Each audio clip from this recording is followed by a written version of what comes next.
E aí pessoal, tudo bem? Quanto tempo, né? Essa é uma videoaula para o nono ano, estou preparando ela faz um tempinho. Eu normalmente procuro falar um pouco mais rápido, mas hoje eu não vou falar porque é aula da Primeira Guerra Mundial. Isso quer dizer o quê? Quer dizer que eu tenho que mostrar um monte de mapas para vocês, então de vez em quando eu vou dar umas paradinhas, apontar assim para o lado, porque eu espero que na edição eu coloque o mapa aí do lado. Bom, então vamos lá.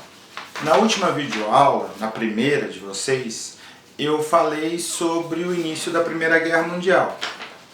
Mas eu não expliquei detalhes da Primeira Guerra Mundial porque não era parte da matéria. Agora eu vou te explicar. A Primeira Guerra Mundial ela começou e acabou de 1914 até 1918.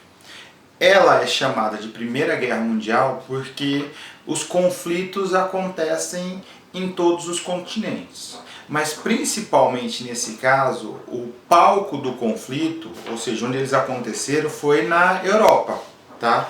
Envolve principalmente o imperialismo europeu.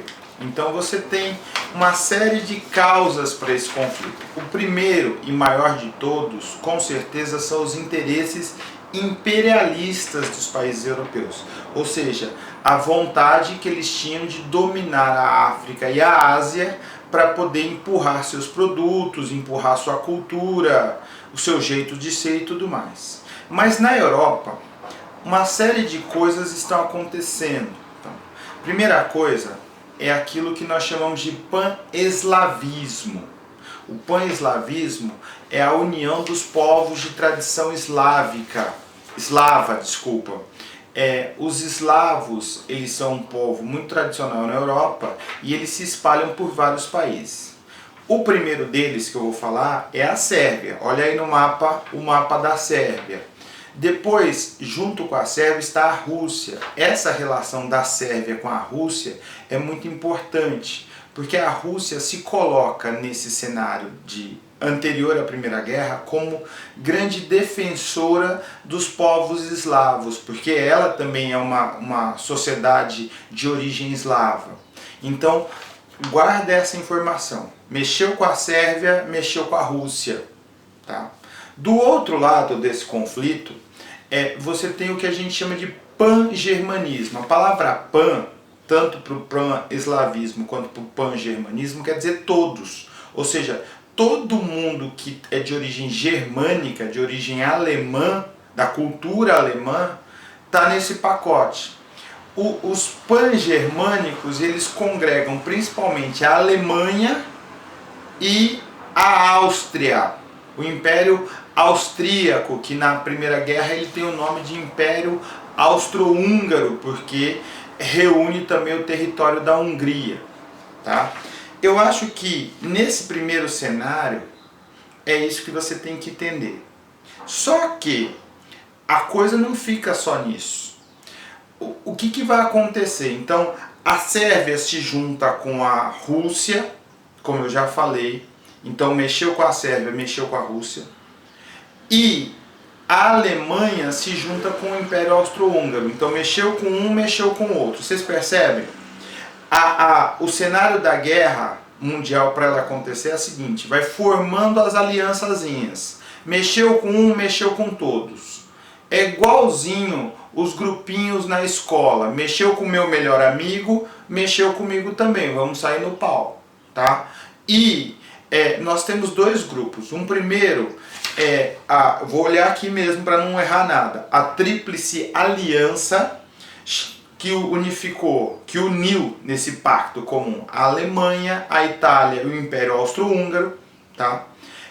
Presta atenção que até o final da Primeira Guerra Mundial, os inimigos da Tríplice Aliança vão acabar se chamando aliados. E esse nome, inclusive, vai entrar na Segunda Guerra, mas isso não vem ao caso agora. Do outro lado dessa futura batalha, tem a Tríplice Entente. A Tríplice Entente é formada pelo Reino Unido, pela França e pela Rússia. Então, repara, A Sérvia não tem uma aliança com a Rússia? Tem. Então, se mexer com a Sérvia, mexeu com a Rússia, com a França e com o Reino Unido. Agora, eu gostaria de dar um pausezinho na minha imagem e colocar aqui para vocês na tela toda, tá? A imagem do mapa da Europa durante a Primeira Guerra Mundial. Dá uma olhadinha nesse mapa enquanto eu estou falando e repare nas cores do mapa. As cores do mapa mostram as alianças entre os países. Inclusive tem uma série de países que eu não trato aqui na aula porque senão vai ficar muito confuso. Um país muito famoso na época é o Império Turco-Otomano, está aí no sul do mapa, na parte de baixo. Dá uma olhadinha no tamanho da Sérvia. Repara também no Reino Unido, na França, olha tudo, olha com carinho, presta atenção nisso daí.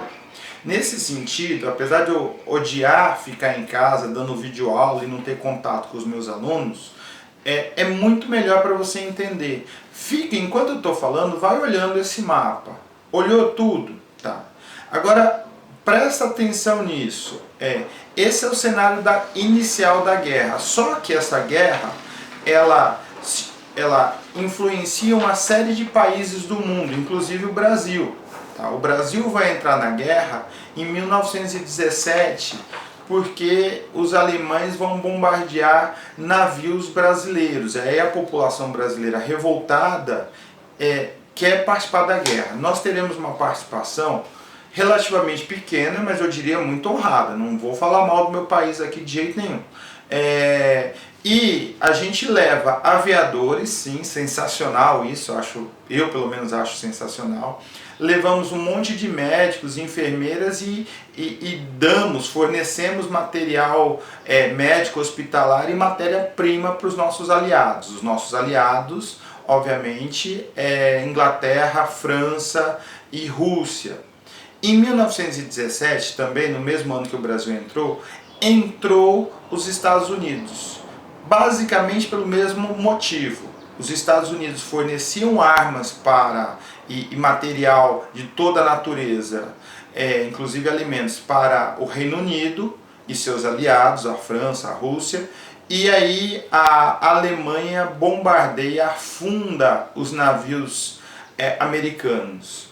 Para defender seus interesses econômicos, os Estados Unidos vão entrar na Primeira Guerra Mundial e isso vai pesar bastante, tá? A favor dos aliados. Além disso, outra informação importante para colocar aqui é que essa ficou sendo a Guerra das Trincheiras. Mas antes de eu falar da Guerra das Trincheiras, deixa eu falar do início da guerra, que eu não falei ainda.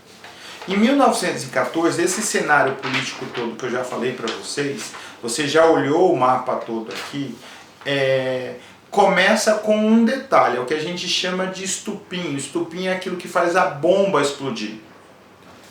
O arquiduque austro-húngaro, chamado Francisco Ferdinando, se você lembrou da banda Franz Ferdinand, você tem toda a razão, ele resolve mostrar o poder da Áustria sobre a Sérvia, a pequena Sérvia. Tá? E aí ele vai para a Bósnia, cidade lá da região dos Balcãs, tá? Querendo andar em carro aberto. Coitado, ele foi bem idiota. Tá? O que acontece? Um nacionalista sérvio, de nome Gravilo Príncipes, você não precisa decorar o nome, claro que não, vai lá e mata o arquiduque, o futuro governante do Império Austro-Húngaro e a sua esposa. Logicamente que o Império Austro-Húngaro não aceitou isso numa boa, declarou guerra à Sérvia, só que quando eles declaram guerra à Sérvia, a Rússia, para defender a Sérvia, declara guerra ao Império Austro-Húngaro, e a Alemanha declara guerra à Rússia, e você pode perceber, se os grupinhos estão formados, foi uma guerra danada, generalizada, a famosa Grande Guerra. A Primeira Guerra Mundial, ela demorou 4 anos, mas até aquele momento foi a guerra que mais matou gente. E na imagem, na memória dos europeus, a Primeira Guerra Mundial ela foi muito mais terrível do que a Segunda. Por que, professor Ricardo, você deve estar aí ansioso para saber? Por um motivo muito simples. A evolução das armas até 1914, entre o final do século XIX e começo do século XX, foi muito intenso. Então você tem um armamento bélico, né, um conjunto de armas muito maior do que, muito mais poderosos, muito mais efetivos e mortais do que no século XIX. A Primeira Guerra Mundial tem inclusive armas químicas, é a primeira guerra que nós temos armas químicas pesadas, que serão proibidas depois. O famoso gás mostarda, que não tem nada a ver com aquele negócio que a gente come no lanche, não. Eu não como, mas se você come, beleza.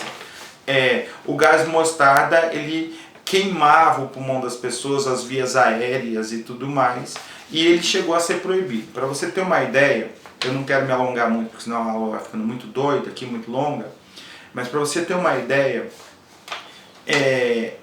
3, 4 anos atrás explodiu na Bélgica, um dos palcos da guerra, uma bomba de gás mostarda da Primeira Guerra Mundial que estava enterrada e chegou a matar gente. O gás estava lá enterrado dentro da bomba fazia mais de um século e ele ainda matou gente. Quer dizer, é um negócio muito sério.